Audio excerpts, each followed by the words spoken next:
হরে কৃষ্ণ। আজকের ভিডিওতে জানব অক্ষয় তৃতীয়ার অর্থ কী, অক্ষয় তৃতীয়া কবে এবং কিভাবে পালন করতে হবে, অক্ষয় তৃতীয়ায় কী কাজ করা উচিত এবং কী কাজ করবেন না, এই অক্ষয় তৃতীয়ার গুরুত্বপূর্ণ মাহাত্ম্য কী। আপনি যদি আজ প্রথম আমার এই চ্যানেলটি দেখছেন তাহলে অবশ্যই লাইক, শেয়ার এবং সাবস্ক্রাইব করবেন। শুভ অক্ষয় তৃতীয়া 1430। 2024 সালের অক্ষয় তৃতীয়া পড়েছে 10ই মে শুক্রবার। এই দিনে রয়েছে বেশ কিছু শুভযোগ। দেখা যাক 100 বছর পর অক্ষয় তৃতীয়ায় কোন শুভযোগ পড়তে চলেছে। এই বহু প্রতীক্ষিত অক্ষয় তৃতীয়ায় এদিন থেকে পরবর্তী 21 দিন ধরে চলে ভগবানের চন্দন শোভাযাত্রা মহোৎসব। 21 দিন সুগন্ধি চন্দন, কর্পূর এবং আগুরু মিশিয়ে ভগবানের শ্রী অঙ্গে লেপন করা হয়। এতে পরমেশ্বর ভগবান খুবই শীতলতা ও প্রশান্তি অনুভব করেন বলেই কথিত আছে। এবার জানব অক্ষয় তৃতীয়ার অর্থ। অক্ষয় তৃতীয়া এর মধ্যে অক্ষয় শব্দের অর্থ হলো যার ক্ষয় নেই। বলা হয় এদিন আপনি যা দান করবেন তার অক্ষয় ফল প্রাপ্ত হয়। যে সকল পুণ্য কর্ম করবেন তা অক্ষয় হয়ে থাকবে। এবার জানব অক্ষয় তৃতীয়া কিভাবে পালিত হয়। অক্ষয় তৃতীয়া হলো চন্দ্র বৈশাখ মাসের তৃতীয় তিথি। এই বিশেষ তিথিতে অর্জিত পুণ্য বা সুকৃতি যেমন ক্ষয় নেই, তেমনি পাপেরও কোনো ক্ষয় নেই।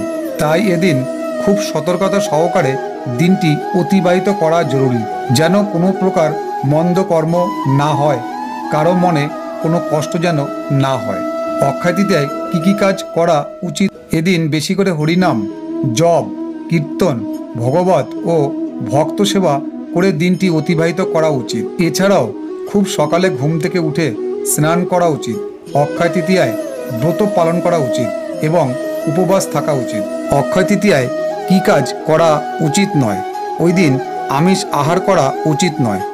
অক্ষয় তৃতীয়ার বিশেষ তাৎপর্যপূর্ণ ঘটনাগুলি কি কি? বিষ্ণুর অবতার পরশুরাম আবির্ভূত হয়েছিলেন। রাজা ভগীরথী গঙ্গা দেবীকে মর্তে নিয়ে এসেছিলেন।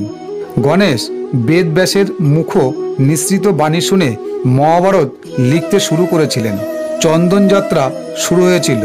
সত্যযুগ শেষ হয়ে ত্রেতা যুগের সূচনা হয়েছিল। কুবের তপস্যায় তুষ্ট হয়ে মহাদেব তাকে অতুল ঐশ্বর্য দান করেছিলেন। এই দিনেই কুবের লক্ষ্মী লাভ হয়েছিল বলে এদিন বৈভব লক্ষ্মী পূজা করা হয়েছিল। ভক্তরাজ সুদামা শ্রীকৃষ্ণের সঙ্গে দ্বারকায় গিয়ে দেখা করেছিলেন এবং তার থেকে সামান্য চাল ভাজা নিয়ে শ্রীকৃষ্ণ তার সব দুঃখ মোচন করেছিলেন। পুরীধামে জগন্নাথ দেবের রথযাত্রা উপলক্ষে রথ নির্মাণ শুরু হয়েছিল।